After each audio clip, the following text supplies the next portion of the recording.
So a question for you to start with. Who has ever plugged in an EV charger into an electric vehicle? Show hands. All right, quite a lot of you. Who has already done so already for 2 years? Still a few hands. 5 years? No. 1 hand. So as you can see, EV charging infrastructure is a relatively new technology, and it's playing an increasingly important role in our society. And with this, the risk of cybersecurity attacks on these systems also grows.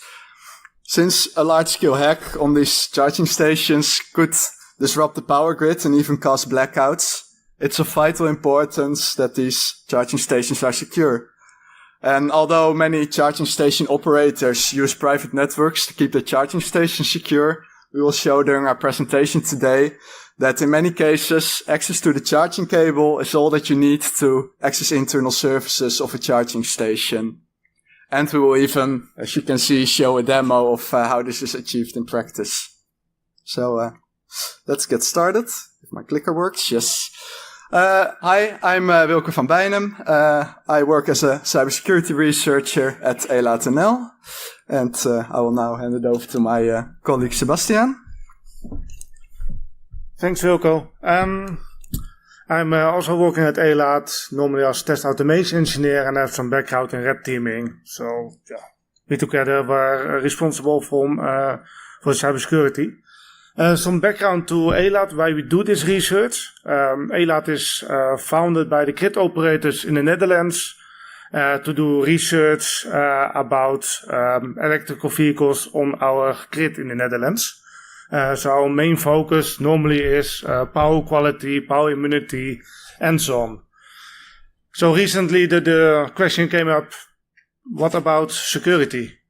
So we start investigating.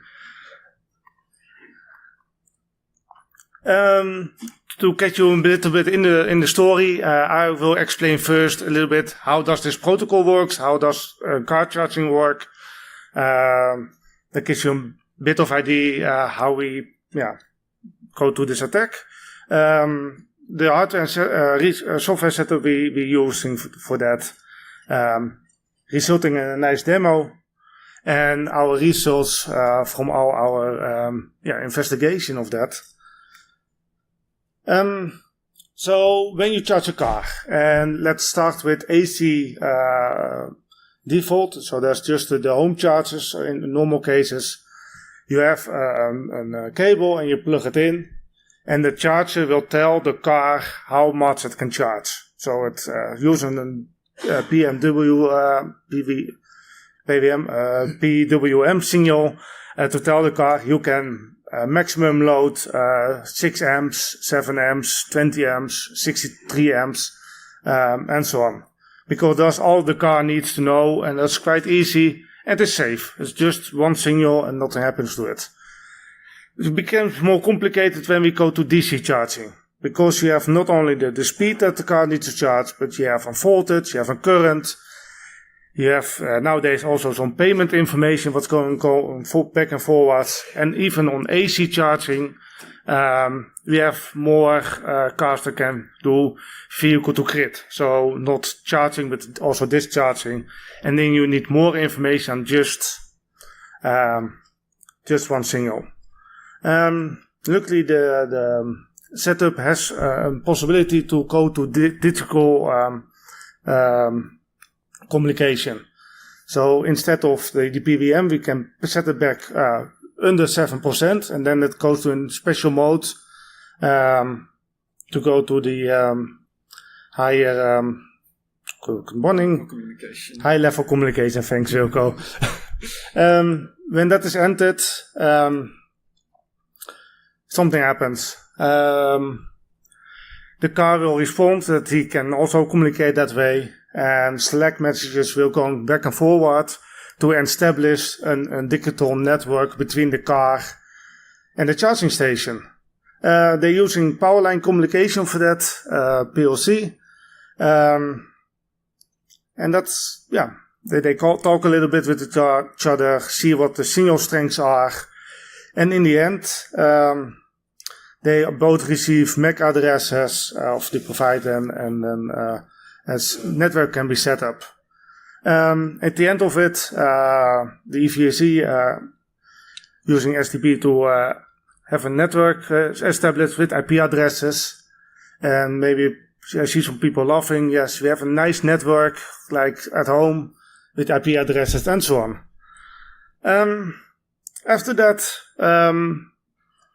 there are more messages, because on the high-level communication protocol we have multiple options. We can use the DIN spec, that is 7121, that's a quite older protocol, but we have also newer protocols, 15, 11, 8. Doesn't really matter, the communication is already set up there. The messages itself are encoded by AXI, which is just XML in a shorter format. We can decode it, so we just handle everything as XML in the presentation.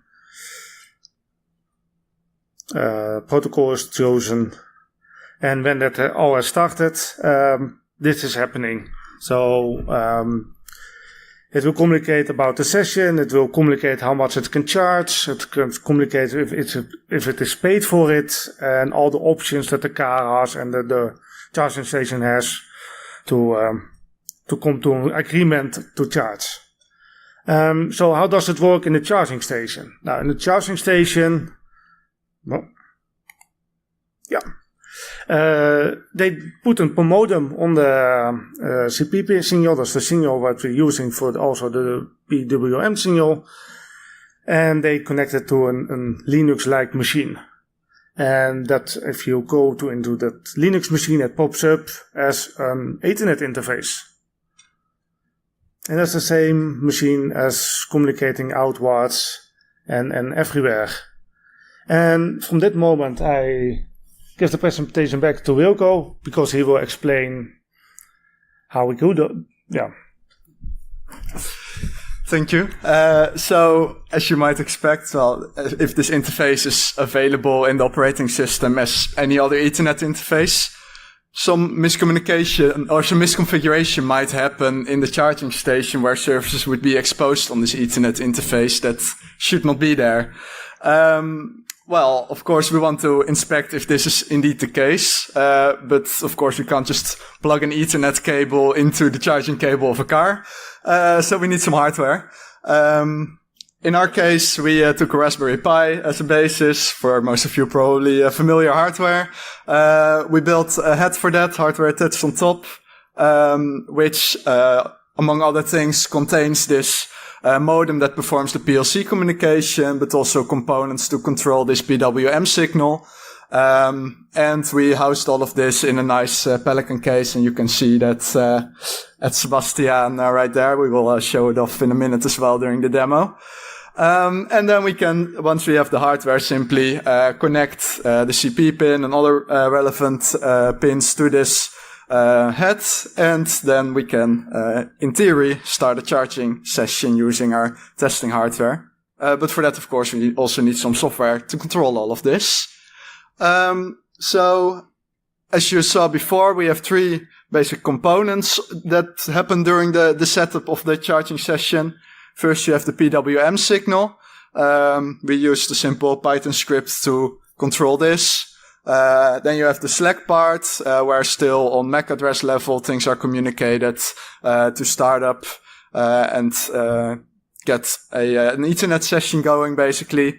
And this is also implemented in a Python script.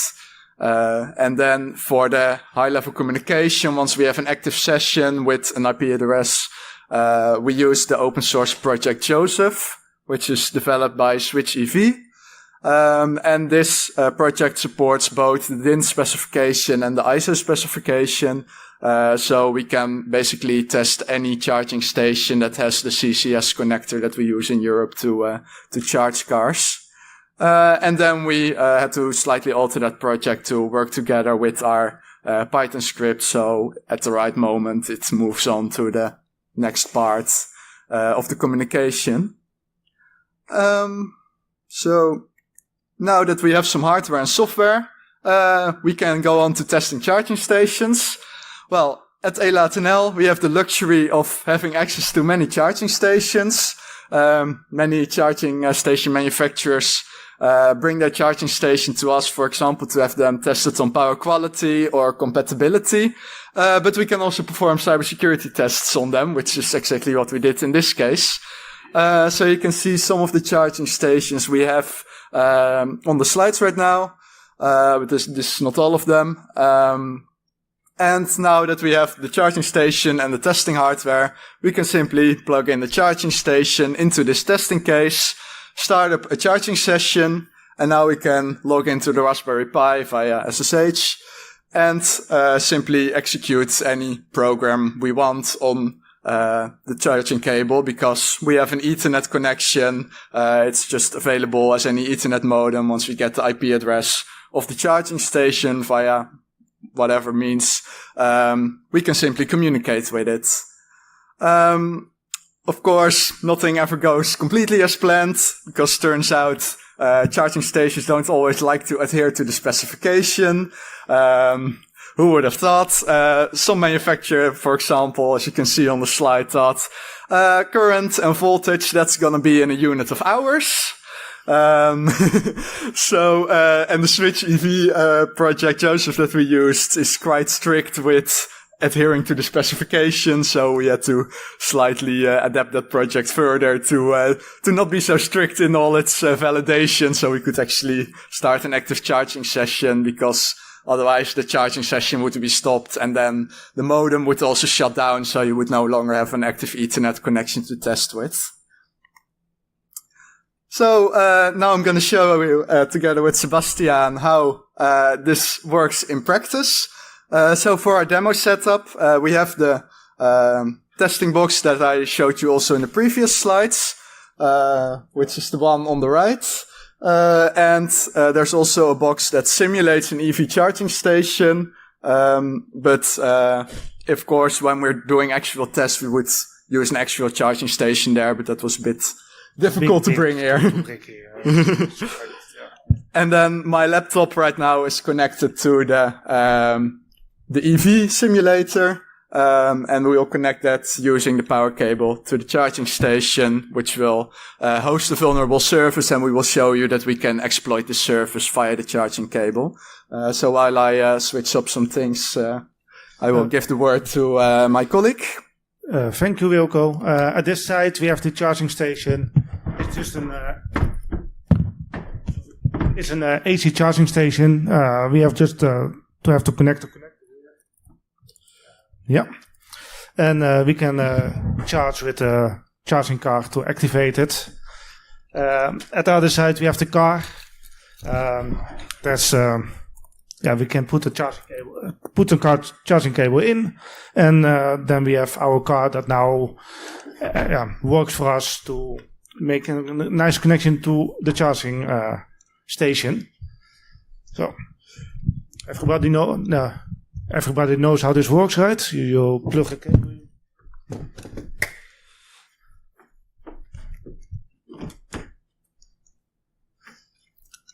Yeah, and you can see the live communication happening over the charging cable right now in Wireshark on the screen. You still have to authenticate if this is a real session. And if it turns blue, then it is accepted. Sometimes it's having a bit of trouble scanning the card, so let's hope the demo gods are working for us. Yes, it's getting blue. And now the charging session is active. And I give the word back to Wilco to explore this setup. Thank you. So right now on the screen you can see the live communication happening over the charging cable. So as you saw at the start, we have this Slack communication, all the white messages. Then we have this SDP part where an IP address and a port are communicated, where the rest of the communication should happen on. Then the protocol is discussed. In this case, it has chosen for ISO 15118-2. So the car sends a list of, in this case, the simulator sends a list. I can show you one of these messages. A list of protocols it supports, in this case 2. and then the charging station picks one, and then we go on to the communication. And then you see these continuous requests and responses going forward between the EV, which sends a request to the charging station, and the charging station then responds to this. And this happens during the entire charging session until the charging session is ended. So now we can simply grab the IP address of the charging station by going into one of these requests. And since the requests are going from the EV to the charging station, the destination address will be the IP address of the charging station. So we will copy that. As you will see, they are all using IPv6 addresses. So this protocol has chosen to use those instead of IPv4. And now I have logged into the Raspberry Pi, so the EV simulator. And now we can simply use a tool, for example, like Nmap to scan for open ports on this IP address. It's actually quite easy. So in this case, for the demo, we have configured the charging station to have a vulnerable service on port 8008, which I will now scan. And you will see that indeed, this is open. And this, to be clear, again, this scan happens over the charging cable from the EV simulator to the charging station. So we don't have a direct connection to the charging station aside from the charging cable. And slight spoiler, you will see in the rest of the presentation that this is also a realistic scenario for actual charging stations. Of course, right now I'm scanning only this specific port, but when investigating a new charging station, we would of course scan the whole port range to see if there are any open ports. But since this takes a couple of minutes with this scan speed, we will not bother you with that here. So now, of course, we want to investigate this port further. So we can set up some port forwarding. So any traffic that we send to port 8008 of the EV simulator from my laptop is now forwarded to the charging station via the charging cable, and any response is sent back to our laptop. So now we can simply go into our browser and visit the IP address of the Raspberry Pi, and we will see that we can access the login screen of the charging station. So I will now go back to the presentation. There we go. Are you able to see the slides again? Great. I see some people nodding. So what just happened? Well, first we used Wireshark to capture the IPv6 address of the charging station. Then we simply ran a port scan to find any services exposed on the charging station. Here we had to limit the scan speed, because this connection over the charging cable, this power line communication, is a bit fragile, and if you send too much traffic over it, it doesn't like that very much, and then the normal communication gets disrupted, and then the charging station or the EV simulator will end the charging session because it thinks the communication broke. So we have to slightly limit our scan speed so this doesn't happen. But then we can use a tool such as SOCAT to forward this connection and investigate what is running on this port, using any tools we would like, for example, our browser. So we tested this on, in total, 18 DC chargers we have available at ELAT, and one AC charging station. All of these are different models of charging stations, but in total they are manufactured by 13 different manufacturers. And in 10 of the charging stations that we investigated, so over half of them, we found some servers exposed on this charging interface that should not be there. In most of these chargers, this was SSH, which you might know, if you run SSH by default, it will simply listen on all Ethernet interfaces. So if you don't reconfigure it, it will also listen on the charging cable and happily accept logins on that Ethernet interface. We also found a charging station which had an MQTT server exposed, which I will show you more about in the next slide.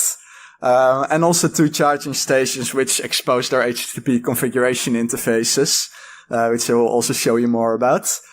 And then we also had some other proprietary services that were exposed on the charging cable.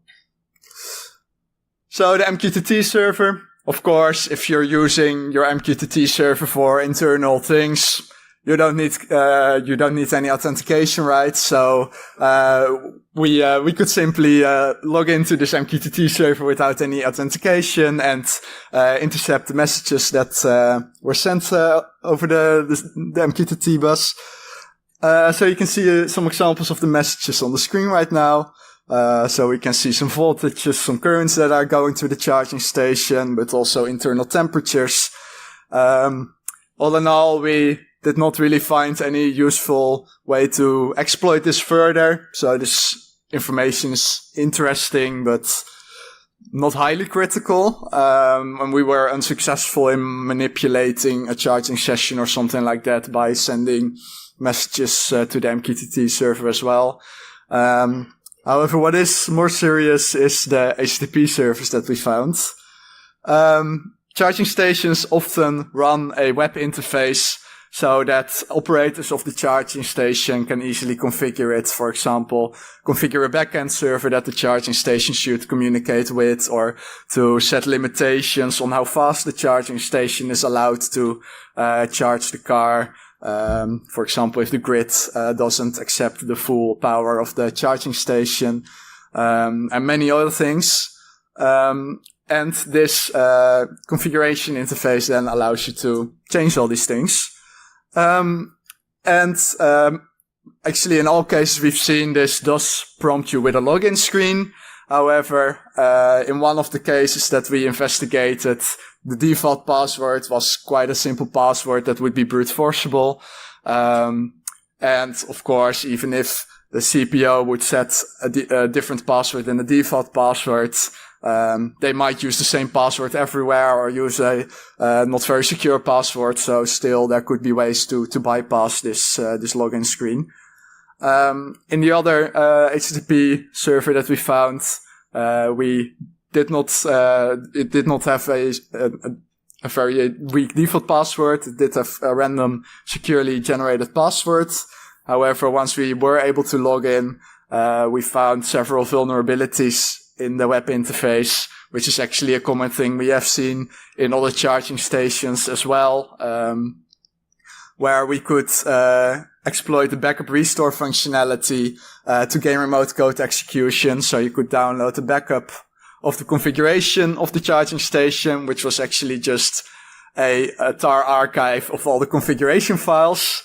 And we could manipulate this archive to include a CGI binary that we could then upload to the web server and, basically execute whatever we want.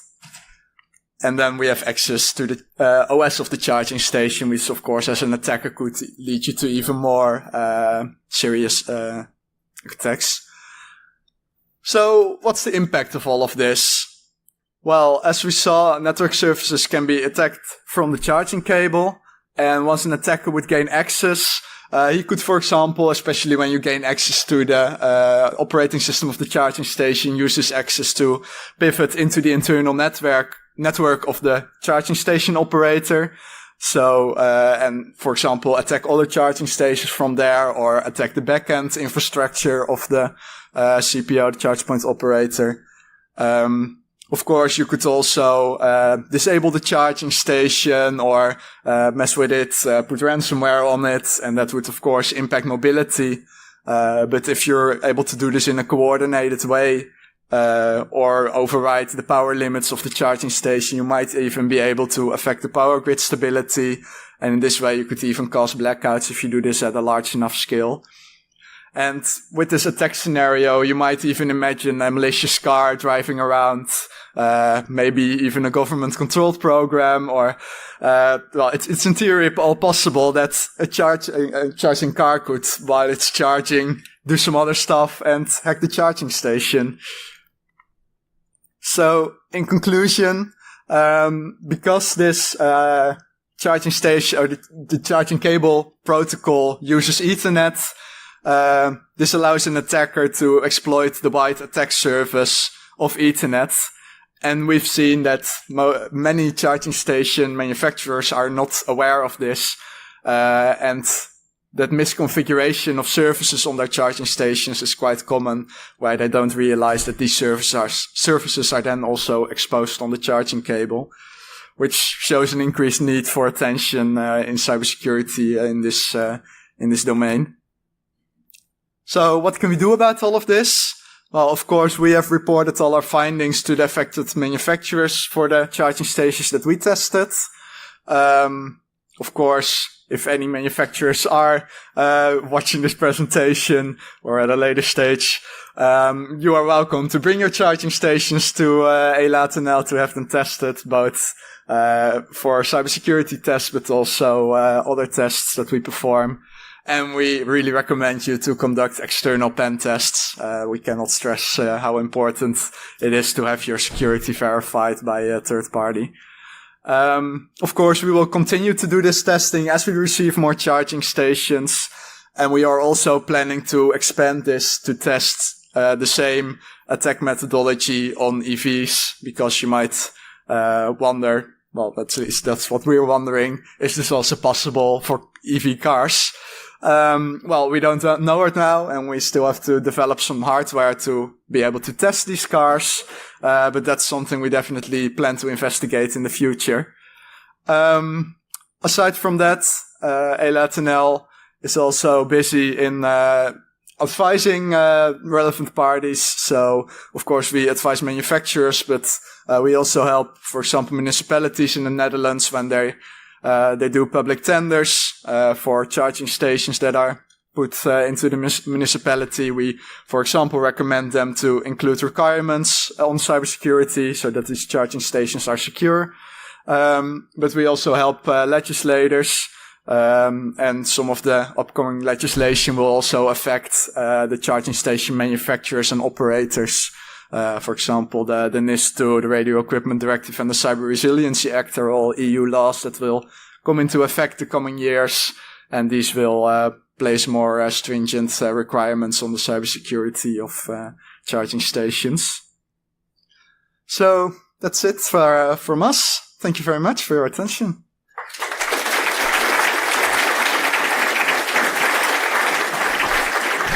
Thank you, guys. Do we have questions in the audience? Ooh, okay. Congratulations for the presentations. I really like it. I have one confirmation and one question. I would like to confirm the scope of the interception, as it's a local interception between the charger and the car. I understood that what you show affects only one charger, but this is using Ethernet. You could use, for example, a man-in-the-middle classical ARP poison attack. So you could intercept from one charger the whole charges from the station, right? That's an interesting question. That's something we've actually not tested, but it might indeed theoretically be possible. That might depend on how the network is set up between the different Ethernet interfaces, if it forwards traffic between them or not. I expect that's the case. It might very well be the case indeed. Yeah. So that's definitely something interesting, something that would be interesting to further investigate. Of course, then you would still need to somehow have knowledge of the IP address to try to ARP poison, especially since IPv6 address space is quite large. You would not simply be able to attack all the IP addresses of the subnet. So that might limit the attack somewhat. But yes, indeed, this attack is primarily between one charging station and an attacking device. But of course, once you gain access, you could then, like I said, use this as a pivot point into other attacks or into other devices. Okay, and the last question is about the countermeasures. I think that the root cause is the lack of authentication. Do you know if there are some designs coming or countermeasures from those protocols that will implement authentication between chargers and cars in the future? Yeah, so authentication between the charger and the car is not really the issue in this case, I think. the main issue is that these services are configured to be available on this charging cable. So a simple solution for this would simply be to configure a firewall in the charging station so that all of these ports are not accessible in the first place. Though, as you saw, the communication between the car and the charging station happened in plain text, and there are some developments happening there. It's possible to use TLS as well, but still, if you had access to a malicious car or can simulate a car, then you can still set up this charging session regardless if TLS is used or not. So this does not really limit the attack in this case. It's mostly about reconfiguring these services, and also, even if they are available, making sure that at least they are properly secured and use secure passwords, which is also something we frequently see in charging stations, that admin is used as the default username and password or something like that. Quite some work to be done, but yes, these regulations will also hopefully move us in a more secure direction. And if I'm not mistaken, there are also some requirements in there with respect to default credentials. All right. Thanks. We have another question from the same side. Hello? No. The first question is, did you also look into the communication in the direction of the car? Like, because in most of the cars, the charger is quite accessible, so it would be a good attack surface to target the car. Yeah, so that's definitely something we plan to investigate. So right now we still need some hardware for that to be able to investigate cars, because most cars currently only support this high-level communication when using DC charging. And to start a charging session, you actually do need to supply that DC voltage to the car. So it requires some hardware with a DC generator to be able to set up a charging session with the car to investigate this. But this is definitely something we plan to do in the future, yeah. And the second question is, did you investigate also into protocols like the what is it called?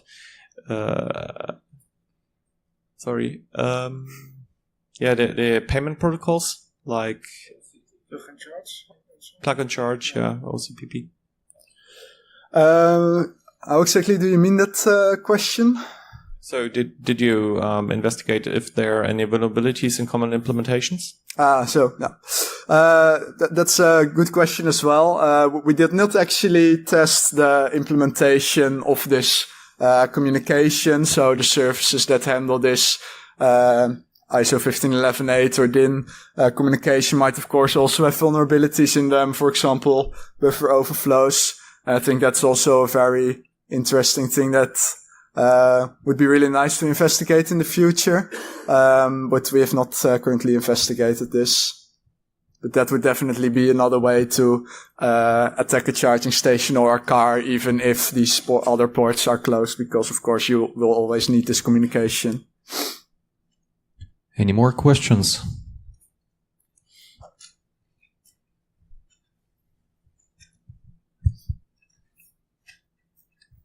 Great. Thank you so much for the talk.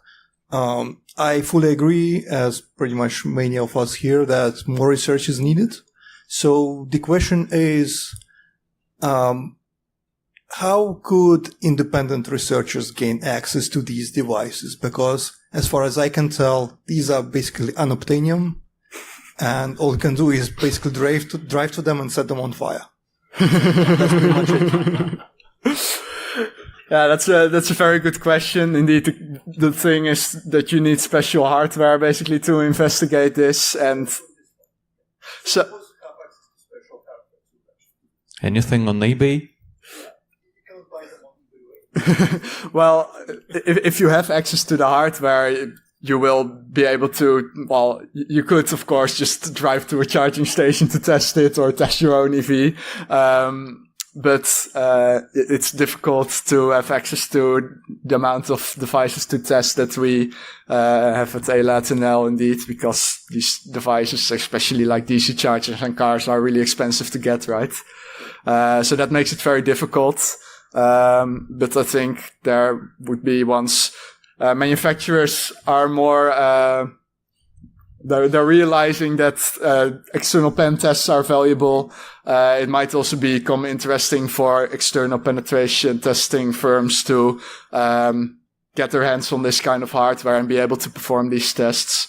And we're hoping to spread awareness with this presentation as well, that this is an attack vector that is possible, so that more independent companies can also start investigating this. I hope that answers your question. So we need to scout eBay and Marktplatz at this moment, right? Any last question? Thanks for the presentation. Just one question about the majority of the audited charging station. They was already in production, or it was during the development part? Sorry, I didn't quite catch your question. I don't know if you... The audited station was already in the street, it was in serial life, or it was during you audited during the development part? So was your investigation part of development process, or was it done after the charging station was already developed, set up, and then it was sent to you? Did I get it right? Yes. Yeah. So the charging station we used, they were already part of our power quality tests. And they are used now to have the interop tester. So we test between cars and vehicles if they are compatible with each other. And they're just standing in our lab, and they are already configured in our lab as we are our own CPO, charge point operator. And from that point we connect to the chargers. Okay, but they were still in development. That was not already in the street. No, it's yes, the same models as in the street. Yes. Okay, they're all production models. Yeah. Thanks. All right. All right. I'll allow it. Last question before we all go and get our lunch. Thank you for the talk. And I guess the question that I have is around the attack surface. The attack surface seems very common, SSH, HTTP, and so on. If you can care to stipulate, why do you think the manufacturers have not covered this? And you suggested one solution, putting a simple firewall. Why is it that they're not doing that? That's a very interesting question indeed. I think it's a general lack of awareness, partly in cybersecurity. With contacting these manufacturers, we've realized that while some companies are very cyber aware and have people in place that have this cybersecurity knowledge, there are also many companies that are startups or have evolved from startups and don't really know a lot about cybersecurity and simply don't realize this is an attack vector. And especially since these services are often just listening on all Ethernet interfaces, like I said, it's really easy to make this mistake, right? Because if you don't do anything, then it's wrong by default, basically. You're vulnerable by default. So it requires this realization, hey, the service is listening on all Ethernet interfaces, so an attacker would also be able to access it on the charging cable. But yeah, that's a realization that not all manufacturers seem to make. Thank you so much. Let's give our warmest round of applause to the guys.